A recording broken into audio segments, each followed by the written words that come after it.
Hi, okay, just giving us a little full moon report for true Sky Astrology. That is true sidereal, constellational astrology. It is using the actual locations of the planets in the sky, in the constellations now, unlike, tropical astrology, which is using where everything was fixed to about 1700 years ago.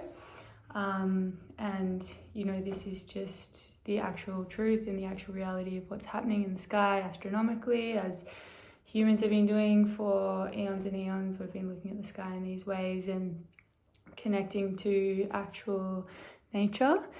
And so this full moon is on the 13th.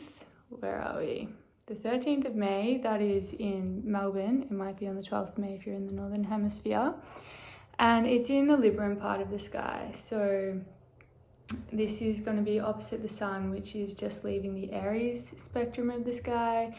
The sun will actually be on the cusp of Taurus. And so, it's a pretty strong placement for the sun when the sun is transiting constellations and it's moving from Aries into Taurus. There's a closing out of these Aries energies, and a lot of lessons or things can come up that we might have been journeying with in Aries over the last few weeks. We've been initiating new things. We've been coming into our individuality, ourselves, our creative energies. We've been pushing something new forwards, and it's opposite the moon, which is in Libra, which is in our relationships. And so conversations might come up, one-on-one conversations, things with friends, things with partners, things with bosses, or people that you're in relationship with that you work with.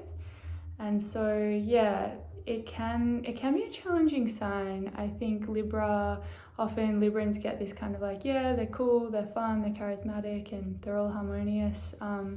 But I find that when things transit through Libra, it can actually bring up some really challenging conversations and force us to be in our truth and find the harmony and find the balance if things haven't been in balance.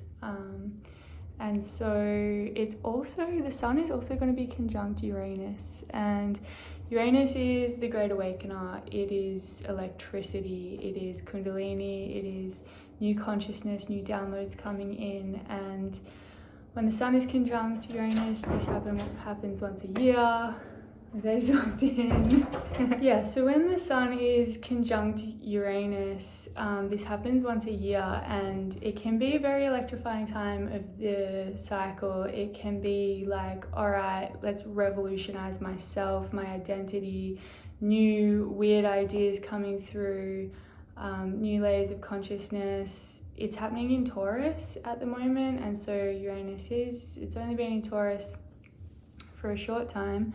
But this is revolutionizing our home stability foundations, our sense of worth, our security, our value of possessions, of material items, of work, of the way that we're using resources and bringing in money. And so, this could look like new home environments, new jobs, putting values first, and really, really new original ideas that have come out of nowhere that you might suddenly be grappling with. And it can be with Uranus a bit of a grapple where it's no, I don't want that thing to go, that seems to be falling away. But if we just allow things to tumble, then we can allow the revolution to take place and step into newness. And so could be high vibratory in that way that Kundalini energy can work as well. We have a nice alignment. We've got Saturn and Neptune, which is still relatively close together, with the North Node over in Pisces. And so this is forming a sextile to the Sun and a trine to the Moon, so quite a nice alignment to things here. And this is a push from soul. There's this nice arrangement happening in Pisces at the moment where our soul is really is really speaking to us, and it's alignment with the North Node, so it's pushing us forward. And this part of our chart has been activated for quite a lot over the last little while, couple of months maybe. And so there might be this new fresh direction opening in your life, which can feel related to your fate or your destiny or your karma. And there's a strong push towards it. And with Saturn there, it's like getting things done, and with Neptune there, it's really soulful and higher self and intuitive. And so things might be closing out in this area as well. The Piscean energy can end things and close things. Saturn is the timekeeper, so Saturn will let you know when it's time to move, and until that time you won't be able to move. But at this time, with these trines and sextiles, there might be a little bit of a movement forward, a little bit of a surrendering and a letting go to things that we had in the past, and just a really intuitive knowing of the vision and when to move forward with it.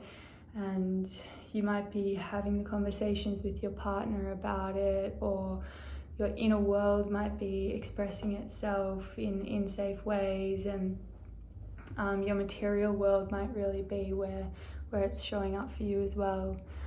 We've got Jupiter squaring the nodes of fate. Jupiter's also in Taurus, and this is again bringing an activation to where we're going and the karma that's holding us back. But Jupiter in Taurus is asking us to move outside of the box and to think bigger and to expand ourselves, expand our awareness.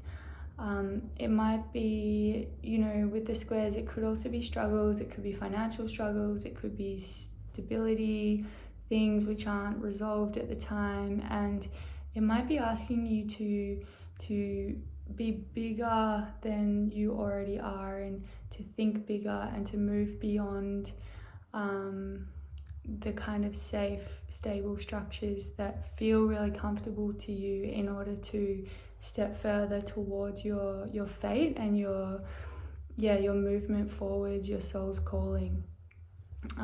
It wants growth, it wants development, it wants to understand. Maybe it's asking you to live beyond your means, and it feels really scary. It's like very optimistic and like, here, take a leap of faith with me. But maybe you're like, how is this going to work with the amount of pay that I'm on? And so it could be a little bit of a struggle there. But Pisces is really asking us to trust, and so is Jupiter. So there is a higher spiritual trust, acceptance energy coming through as well. Intuitively you might just be feeling like it's time to go to the next level, or to make a move that feels more aligned with yourself and your center. It might come through a conversation with a partner or a boss. It might come through something in your home life, and something related to the creative energy that's been initiated over the previous cycle. Could be a lot of mental activity, could be a real shake up to your boundaries and your sense of safety and security. Your values might really be in question here. You might be having conversations about your values, and it's through the other that things can also take place and transform. There's definitely a lot going on. There's definitely this continued energy of the North Node and the soul and the spirit that's calling you towards something. As we move through this full moon cycle. So I hope you guys have fun, and keep trusting in the changes that are happening at this time. Cheers.